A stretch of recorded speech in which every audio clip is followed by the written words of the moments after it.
It's good. Good afternoon, everyone. We're officially past noon now. My name is Josna Budharaju, and I'm delighted to welcome all of you to the Boston Club. And for those of you who are unfamiliar with our organization, we're a membership organization for professional women, and we aim to advance women leaders in the corporate, nonprofit, and civic sectors. If you would like to learn more about the Boston Club, Veronica is going to put a link to our organization in the chat, so take a look at it whenever you have a chance. On behalf of the Nonprofit Board Education Committee of the Boston Club, I'm delighted to introduce our spring webinar today, Surprise to Strategy, Preparing for Nonprofit Leadership Change. To set some context to our webinar today, in the nonprofit sector, up to 75% of our nonprofit leaders plan to leave their positions in the next 5 to 10 years. Yet, less than a third of the nonprofits out there have a leadership succession plan. So when there is a leadership change or a leader chooses to step down, many boards are caught by surprise and are not sure what to do. Well, the good news is we have this webinar to address that very situation. And here to lead our discussion today, we have three fantastic speakers, Zana Lum, Kimberly Schumacher, and Cindy Joyce. Zana is a longtime former search director and also a development professional. With her many years of experience in the nonprofit space, she will be moderating our discussion today. And Zana, I'm going to turn it over to you to take this discussion away. Thank you. Thank you so much, Josna. It's so lovely to be here. I'm glad to be sharing this space with all of you. Um, I am thrilled to be joined by colleagues Kimberly Schumacher, who is also a consultant and specializes in interim leadership support, and Cindy Joyce, who at one point we were search directors together. She also brings executive search and nonprofit experience to the space, and we're delighted to kind of share our insights here. As Josna said, there is going to be a wave of leadership changes coming up within the next decade. Some of it has already started. Uh, a lot of nonprofit staff and boards are experiencing sustained burnout. That is leading to this leadership churn. There are other operational challenges that nonprofits are facing, not to mention just the macro challenges that we're seeing taking place with the uncertainty in geopolitics and national politics. So how do you ensure that you have a plan in place? If you already have a plan in place, how do you ensure that it can be operationalized? And if you don't have a plan in place, what do you need to do to get started? In order to get a sense of the room, I'd love to just throw up a quick poll question to everyone about whether or not your organization has a plan in place if your executive director or CEO decides to leave tomorrow. So if you could take a second to fill this out, and we'll take a look at the results and see where people stand.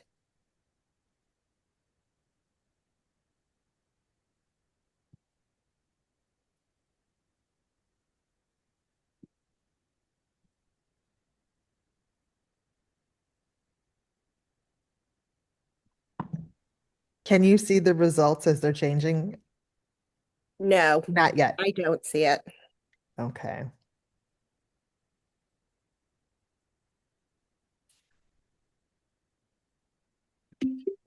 I'm going to end the poll and hopefully we'll see the results. Oh, we do see the results now. There we go. It looks like there is maybe one or two people who have had a plan in place for a while, but most of you are falling in it's a work in progress and not even close. So I feel like we've got the right audience in front of us. So I will start out asking some questions. I do want to encourage my colleagues here, Cindy and Kimberly, to keep this organic. So even if I direct a question at one of you first, please feel free to chime in. And I think Veronica will be monitoring the chat for questions. So despite being virtual, we're all old hats at this now, and we can keep this as fluid and organic as we can. Um, Kimberly, I'll throw this first one to you. If your ED announces they are stepping down, what are some of the first steps the board can or should take to prepare or to process the announcement? Thank you, Zena. I loved how you phrased the question. To plan and process, I'd say first thing, take a deep breath. It's gonna be okay. Um, and I appreciate everyone's candor in answering the poll. It's not surprising that so many folks don't have a plan. It's exactly why we're having this conversation. So it's gonna know that it's going to be okay, but there's certain action steps that I do recommend boards take. So three of the primary things are one, to express gratitude to your executive director who has been there for any length of time that they have. Two, to ensure that your key stakeholders, which are the staff, that maybe donors, community partners, express confidence and continuity in the future. And really you double down on the messages of commitment to the mission. And then third is use this as an opportunity. So we all know change is hard, and yet I love to view change, including executive leadership change, as an opportunity. So I really encourage boards to really take stock at their organization.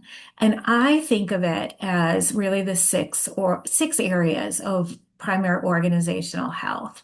So finance, fundraising, operations, governance, and HR and culture issues. So it's an opportunity why you don't want to just run and hire someone, but really take stock in what's the strength of those key areas. And the reason why it's important is so that you identify what you're looking for in the next leader. And it could be, that times have changed, your organizational needs have changed from the time that you hired your prior outgoing exec to your future. So sometimes I find when boards do that thoughtful process of an assessment, they conclude that perhaps their next leader needs more experience in fundraising, or maybe more experience in government relations and advocacy. And so those are some key initial priority aspects that I recommend boards take. When should a board consider including transition planning as part of the succession plan? And maybe even take a step back, is there a difference between transition planning and succession planning? Sure, I'm happy to take that first. And Cindy, I know you have lots of experience to weigh in. I think it's a really good, I'm a huge fan of always taking time to do transition planning.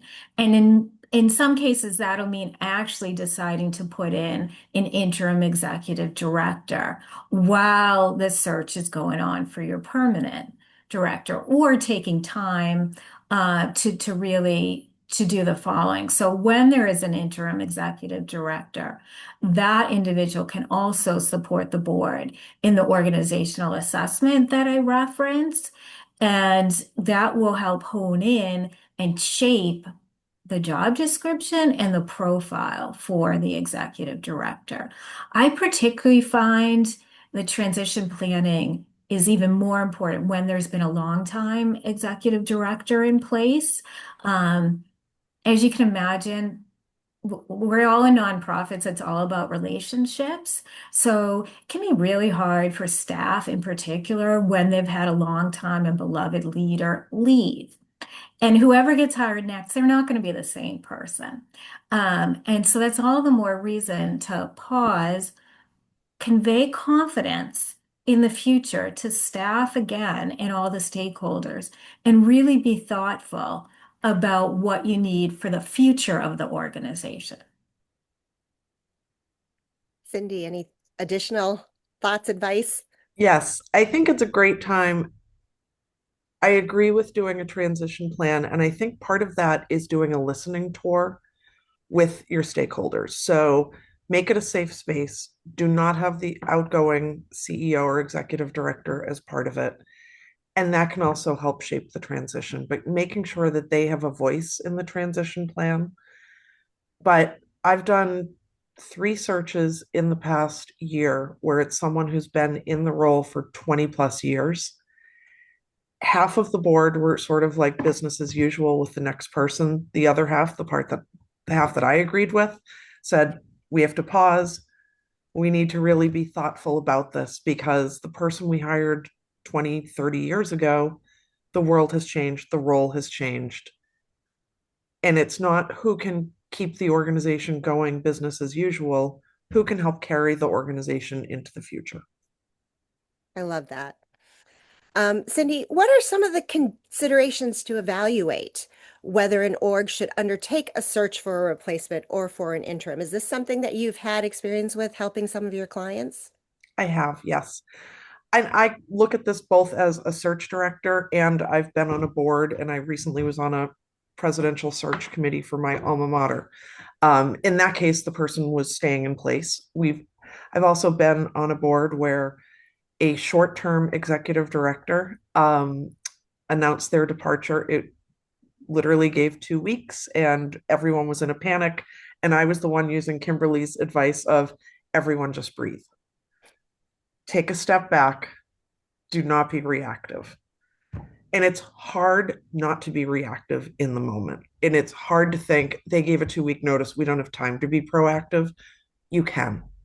And being proactive is what's going to get you more of a successful outcome.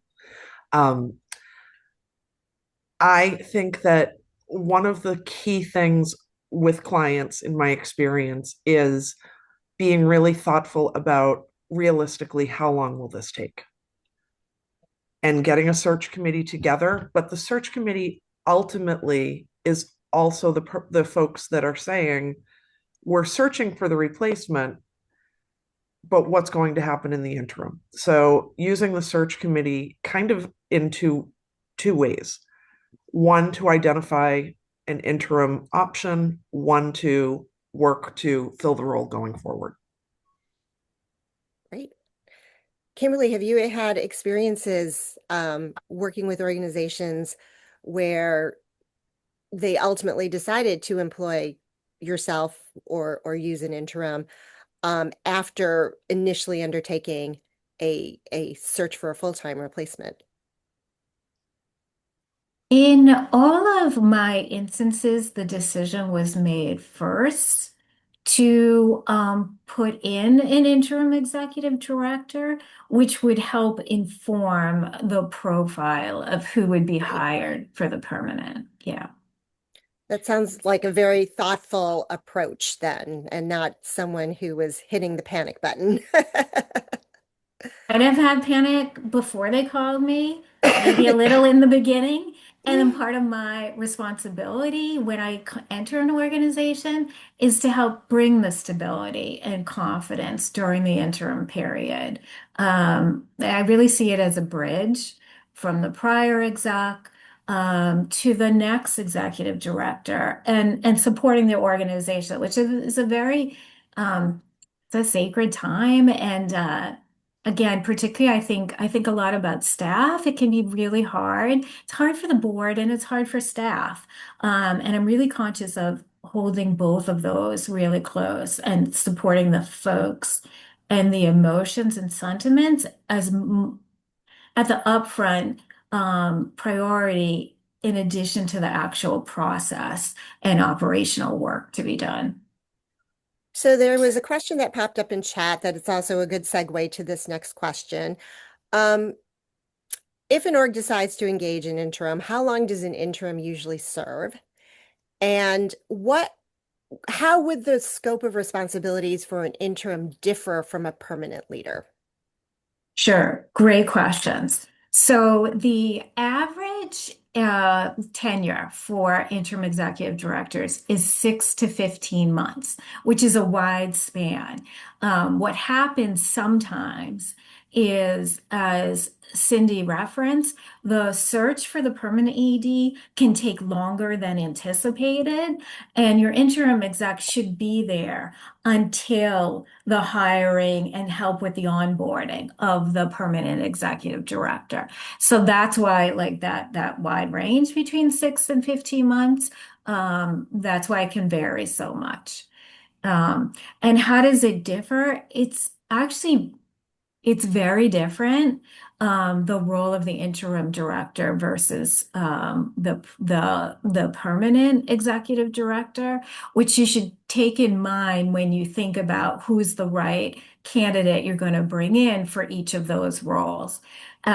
So the role of the interim is multi-pronged. One is that providing stability, demonstrating confidence in the mission in the organization during this time.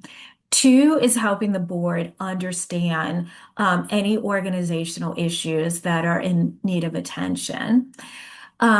Three is also what I refer to as deferred maintenance. So when I come in and do an organizational assessment, very often, because the reality, which you all know, in nonprofits, everyone is short staff and probably all your teams are doing multiple jobs. So the deferred maintenance that usually comes up is things like there hasn't been, maybe contracts haven't been up to date, the employee handbook hasn't been updated, policies, job descriptions, an RFP process, competitive bids for, say, IT services.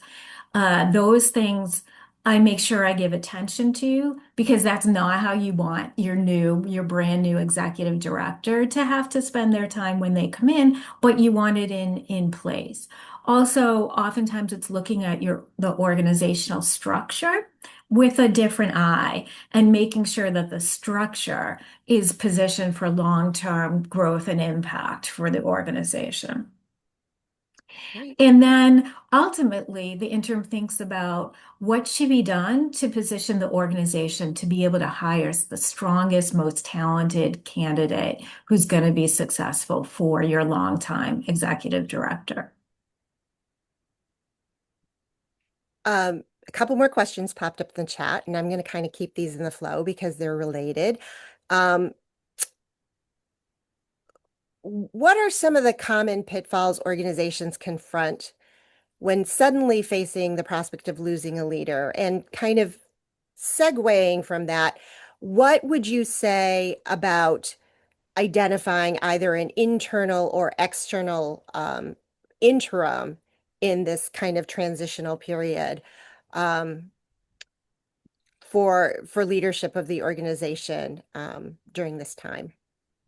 I can take the external versus internal. So, in my experience, again, both in search and on boards, internal can be risky. The reason for that is it can feel, if it's a staff member, A, it can feel like a popularity contest. B, if they're not chosen, there can be a lot of hurt feelings. And C, they have their own bias on whether or not the outgoing person was effective. They may not be doing some of the cleanup that Kimberly mentioned. And it is, to her point, a sacred time. It is a time where ongoing issues can be cleaned up, structures can be fixed. The other one that I tell clients to steer clear of is having a board member become the interim. It can be a recipe for disaster. If you follow Joan Gary, she has a saying that she uses all the time: noses in, fingers out, meaning the board is there to do oversight. They are not there to get into the day to day. The second a board member becomes your interim, their fingers are in everything, and it will take years to extract that person from the day to day. I'm a huge fan of having an external person. because it is a neutral third party who is looking at this from a strategic place, from a neutral place, coming in without any bias. So, Kimberly, anything to add?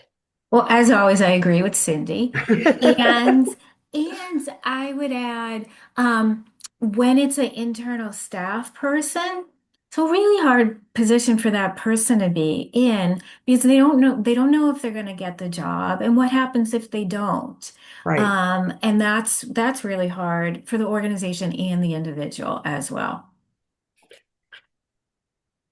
I'm just going to insert, and I don't know if this will lead to another thread of conversation or question, but I will say that I have been in organizations where as soon as a person is brought in, it is very clear to the staff and to the organization that that person is intended to be the line of succession.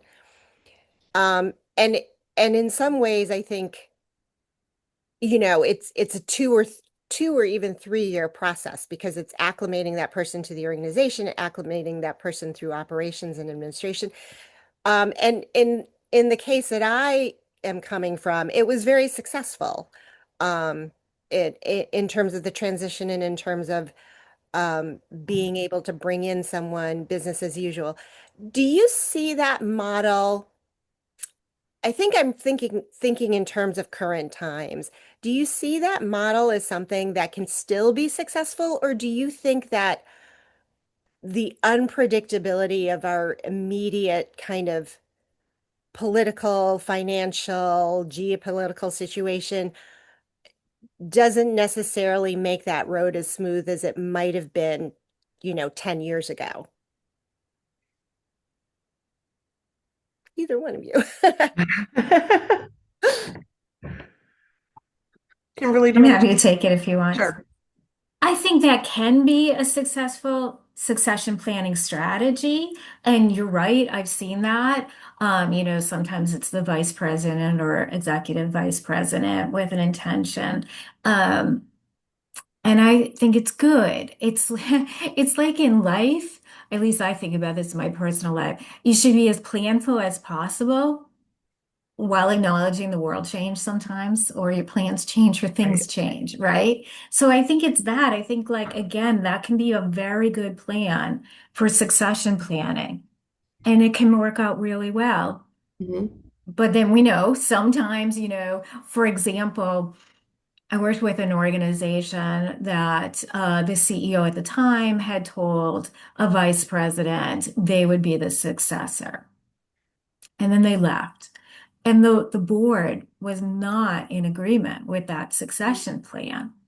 And that was really hard and felt really unfair to that individual. So if that is the model that the organization is taking, I would say seek alignment between executive professional staff and the board on that intention. That makes so much sense. And I see that a lot with searches where they will say, we have a strong internal candidate, but we need to see a pool. And oftentimes, the strong internal candidate is being molded by the existing person. So it would be business as usual. And to Kimberly's point, the board's not in agreement with this. And what is going to be successful moving the organization forward isn't necessarily that person. And there can be so many hurt feelings because I was told I was getting this job, I was trained for it, and then the person ends up leaving. And then you're filling two jobs. Well, you sort of alluded to my next question, which is really, do you have some specific horror stories you've managed when undertaking a leadership search that was unplanned or had little planning behind it? Ooh, that is a good one. And yes, let's see, there was an executive director of an independent school where the board had a candidate in mind. It meant moving the candidate who had been from the area but were living elsewhere, relocated the entire family. The person faced a lot of challenges because it felt like someone who was just handpicked by the board. And I gave them a full suite of candidates, all who were local, who had connections. The person just wasn't connecting with donors. It didn't work out. And then within I think just over a year, it might have been a year and a half, they decided to move back to where they were from. And we went through the whole process again. Um, Luckily, one of the people that the board really did like, other than this person, was still available, and they've been wildly successful. But it was the person who they picked was a continuation of the existing person. Trying to think of another good one. There are so many. I've also had situations where the leadership team does not agree, and the turnover on the leadership team is instant and fierce. And then because you haven't had alignment and people bought into the process, you end up seeing a huge turnover, which does not bode well for donors, for community partners, for the rest of the staff. And that can be a huge challenge. I see that one a lot. Yeah. Yeah. Another question popped up that I think could be woven in nicely with my question to you, Kimberly. Having served as an interim, do you have any cautionary tales to share with our audience? And if you could bring into that the angle on like financial constraints as the reason to choose an interim until a search is affordable, or vice versa, like is investing in an interim what makes a search affordable? Also, like what are some of the financial considerations that an organization, a board, and its staff should keep in mind when thinking about transition and succession planning? Great. I'll take the second question first. So, as much as possible, I would suggest that the decision on interim versus permanent, and you're going to have both, of course, if you choose an interim, try not to base this on a financial decision. Base it on a strategic decision, in which I do think, and I see all of the times where I've seen an interim be helpful. It was a very strategic move on the board to again take that time to pause and reflect on the future needs before moving forward with a search. And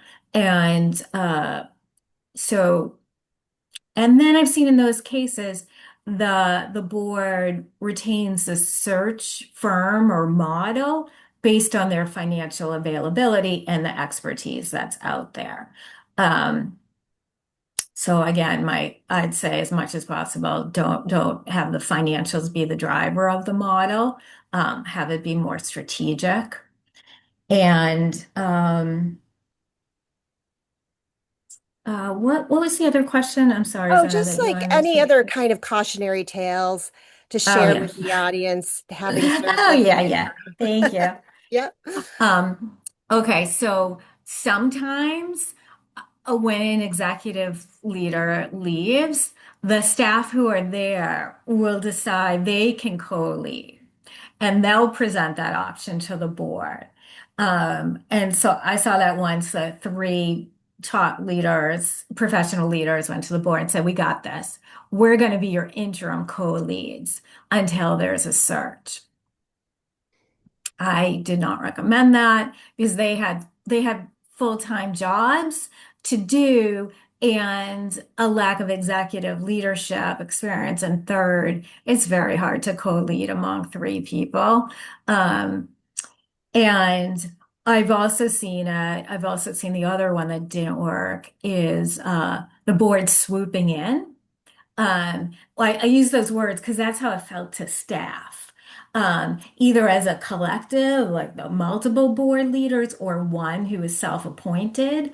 Um, and when that wasn't part of a process and there was no staff involvement or communication, didn't feel good. And sometimes there's inadvertently we create a dynamic that feels like board against staff.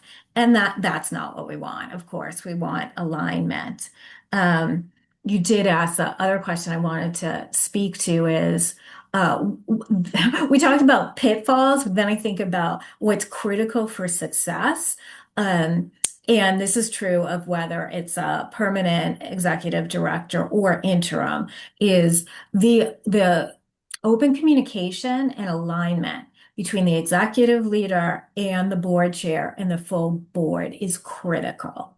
Um, again, it's in both of those cases. So the leader needs to lead, they need to be supported in their decisions, they need to know they can go to the board with some tricky situations, some sensitive situations, and that open dialogue and trust needs to be there or be built so it's there. One of the things I'm sensing that might be a takeaway for this audience is really, even before you're confronted with this scenario, assure that the board is on the same page in and of itself as a body about how they are going to be prepared, what are they going to be looking at in terms of organizational health or organizational operations, um, and what are the considerations they agree that they will take into account as they think about how to strategically move forward in times of a leadership shift. Am I summarizing that correctly or bringing that? Absolutely. In fact, I had a recent search where they did have an interim. They had a search committee, a fabulous search committee. We got all the way through, and the board was the non-search committee board members were ready to meet candidates. They weren't in alignment with the search committee. They yesed them to death up front, but when it boiled down to it, they said, we just kind of went along with this. It was almost like groupthink from the beginning until you're literally ready to, move towards an offer. And there was just such a disconnect, and it was really messy. And it was almost like they had to have the discussion that they should have had a long time ago. And the board members sort of giving carte blanche to the search committee and not saying, no, I disagree. It's why I always say to a search committee, we need approval from every board member on a job description before we move forward. Because that way they cannot at the end be the armchair quarterback. Like, I think they should have closed 6-figure gifts and they've only closed 3. Little things like that that come up in the end that can really derail a search and make You're bringing really back, you're triggering some PTSD for exactly. me. You're like the hair on the back of your neck is standing up. But it happens all the time. And you have to make sure that there isn't this just like, oh, the search committee's taking care of it agreement, but truly like, I need a yes by email so that if we have to go back and say, you agreed to this, we're not blowing a search up. Right. And you're picking the right candidate. I'm pivoting again because I'm taking into account the questions from the audience. Is there advice or conditions you might be able to give, especially to smaller or smaller nonprofits with limited budget? I mean, I know, Kimberly, you said you shouldn't lead from finance, you should lead from strategy, but a lot of times finance and strategy are tied together. Are there some potential conditions that you could advise boards and staff to think about if they need to rely on an internal interim until either a search is affordable or even in that gap between when an ED leaves and an interim starts? Yeah, that's happy to take this. Um, so so interesting. So many of what you asked, it actually goes back to clear expectations and communication. So if there is a internal staff member who's taking on an internal leadership role, I think that the board leadership should be very clear with that person what the process is, what the timeline is, and what will happen if the person is not selected to be in that position after the process. I think that's fair and appropriate to the person.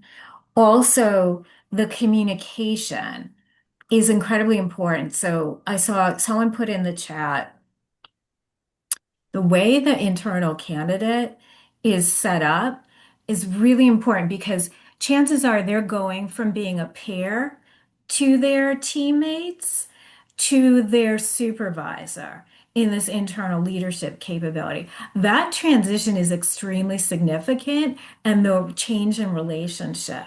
And so there has to be a lot of intentionality around that, coaching and support for that interim leader in that role, and clear communication from the board leadership to everyone in the organization about why that interim candidate has been selected. What are they empowered to be responsible for, so that they're set up for success as much as possible.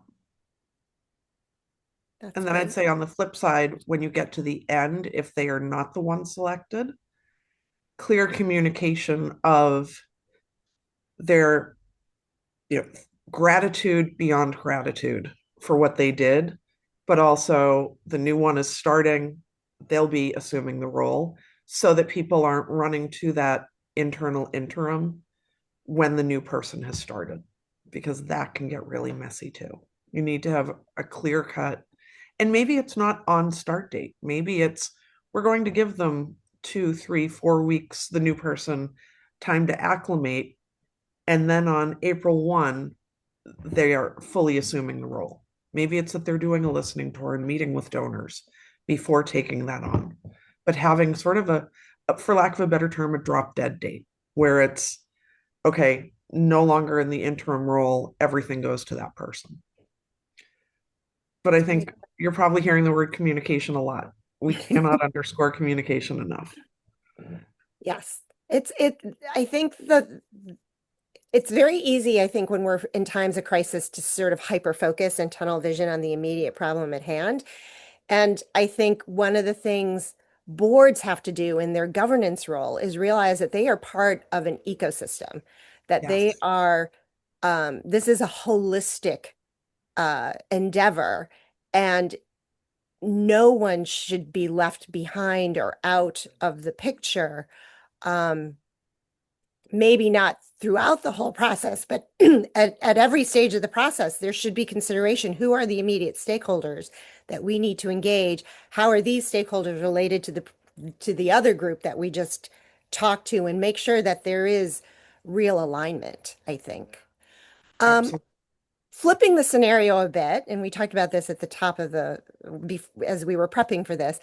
What if an organization has had a long-standing transition plan? Maybe they did their strategic plan 4 or 5 years ago. Succession planning was part of that strategic plan, but now it's post-COVID, new administration, new considerations.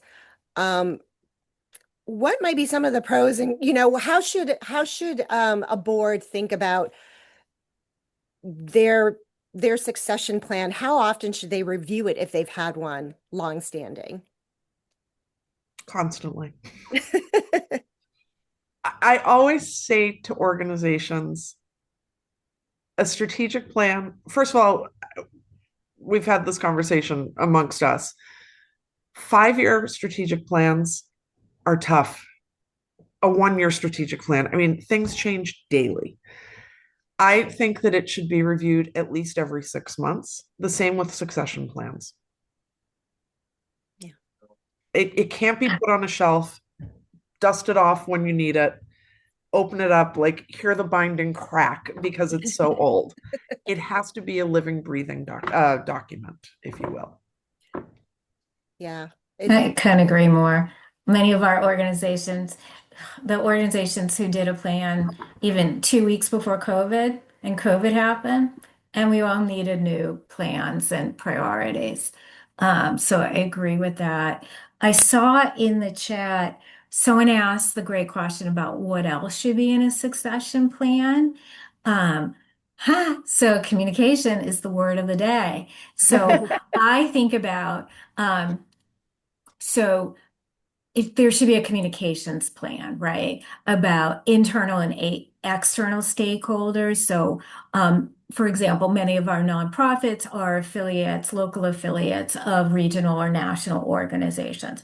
So part of your succession plan within the communication will be you'd communicate with the leadership of those regional national organizations that you're affiliated with to let them know of the transition. You communicate with your donors, your partners, in addition to staff and board. That communication plan is critical because, as we know, sometimes you're going to have notice when your executive leaves, and sometimes you're not. Right. So I love to have the communication plan ready to go. It's going to have blanks, of course, but you can even have templates ready. And that I found has been very helpful to organizations.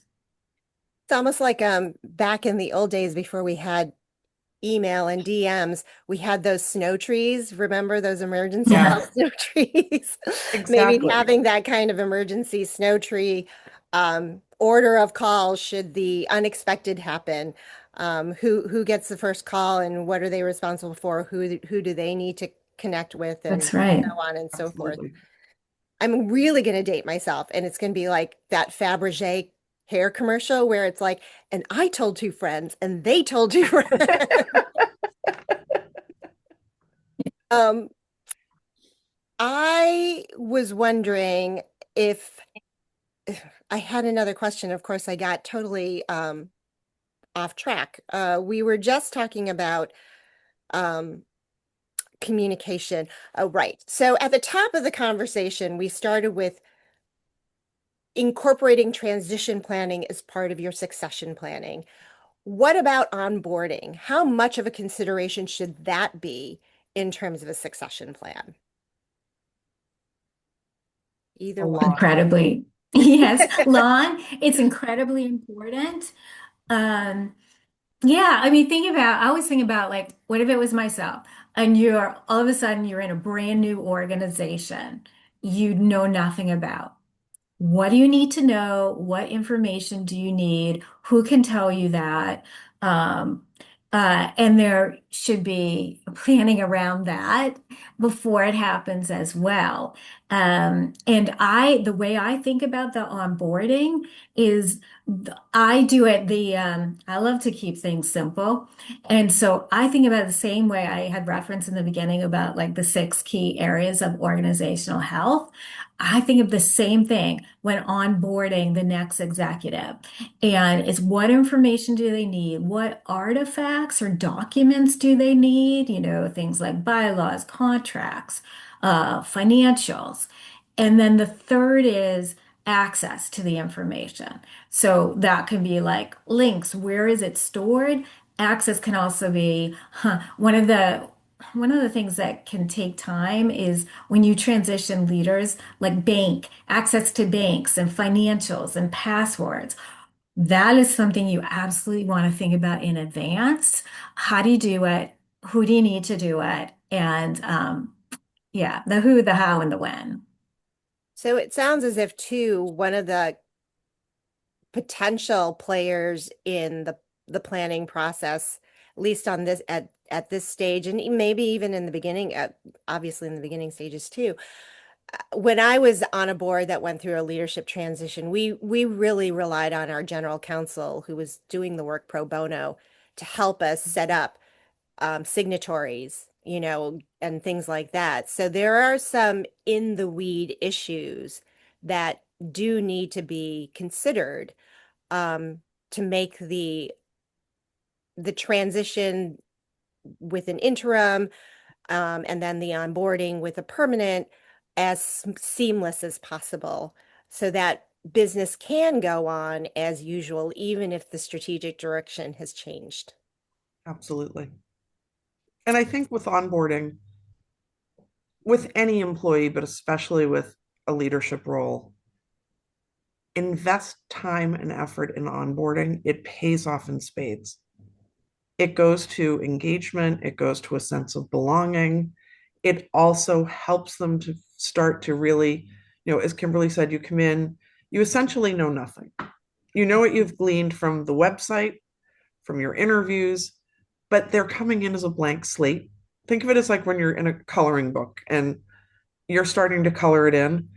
Your job helping them to onboard is to put all the colors in the page. The time that you invest early on is going to set them up for greater success. Um, any words of advice, final words of advice you would offer to help boards and staff think critically about their organization's leadership needs? First, I'd say kudos to all of you who are attending this. So it's, step one is always acknowledging, okay, this is something we should have. And again, Yes. it's really hard. You're running nonprofits, like you're all stretched so thin, competing priorities, so many changes that are being thrown at all of us. It's really dedicating the space to think about it. Um, and remembering that these are both planful transitions and also in the event none of us want to think about, but we actually have to. What if something happens to your leader tomorrow?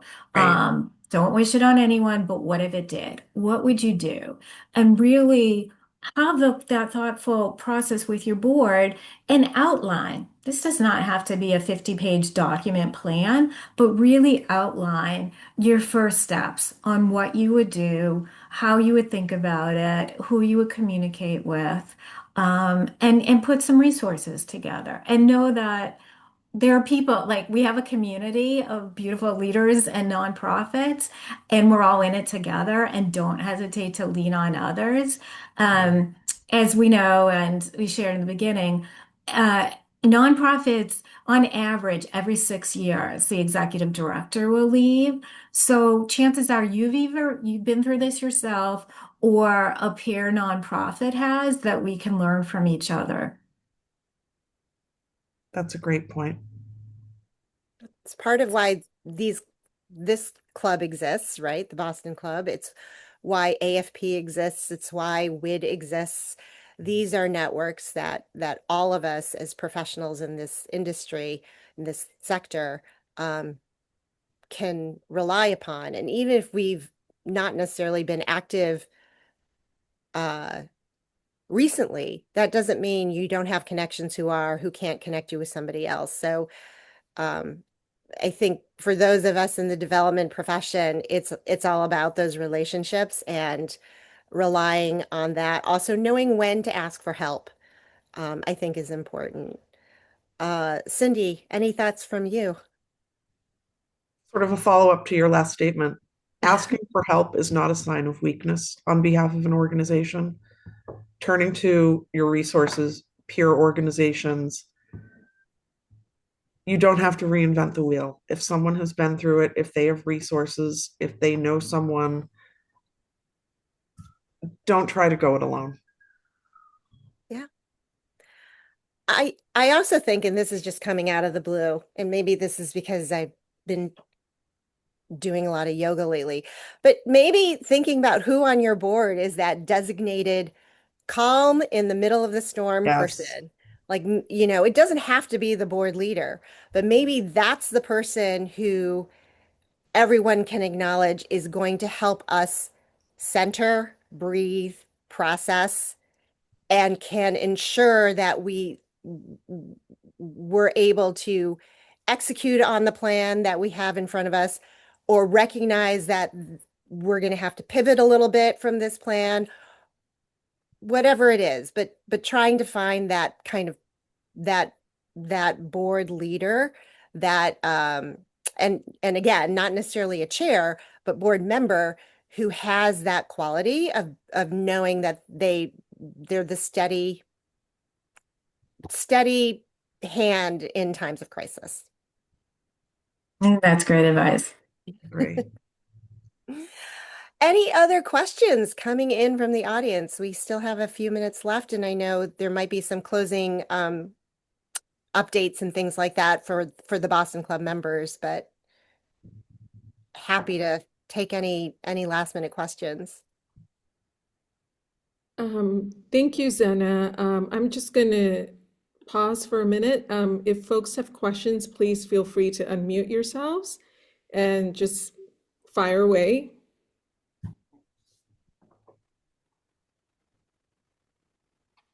Okay. Barring none, thank you to Zena, Cindy, and Kimberly for a fantastic discussion. I think this is such a timely topic. I've been hearing about leadership change and preparing for leadership change from many people over the last few months, especially post-COVID. So this has been really great, and I think all of us came away with so many pointers, especially as board members, on what to do if we're ever confronted with a leadership departure.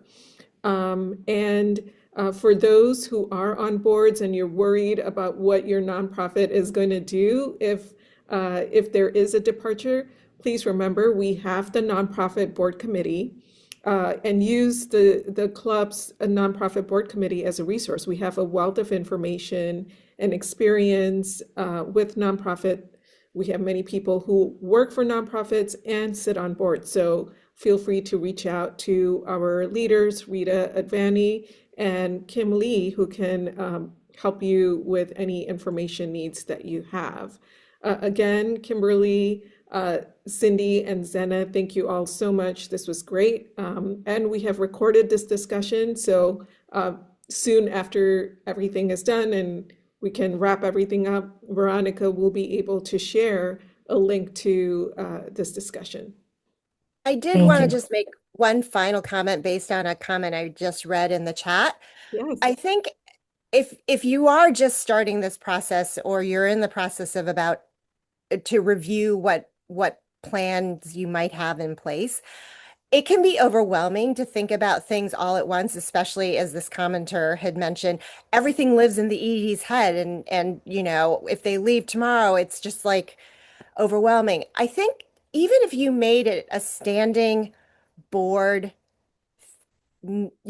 topic of like for 10 minutes in your board meeting, what are we going to talk about today that is related to succession planning or transition planning, and take it in bite-sized pieces. So maybe by the end of a year of board meetings, you actually have your outline and you have collected all the information you need to collect that is living in heads and not on paper or in systems.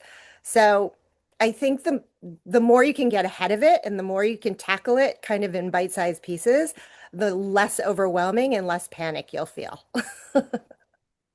Absolutely, Zena. I think that that's a great point. And also to remind the EDs that when you're going through this process as a board, you're in no way trying to push them out of their position or put them on the back foot when you're trying to do transition planning.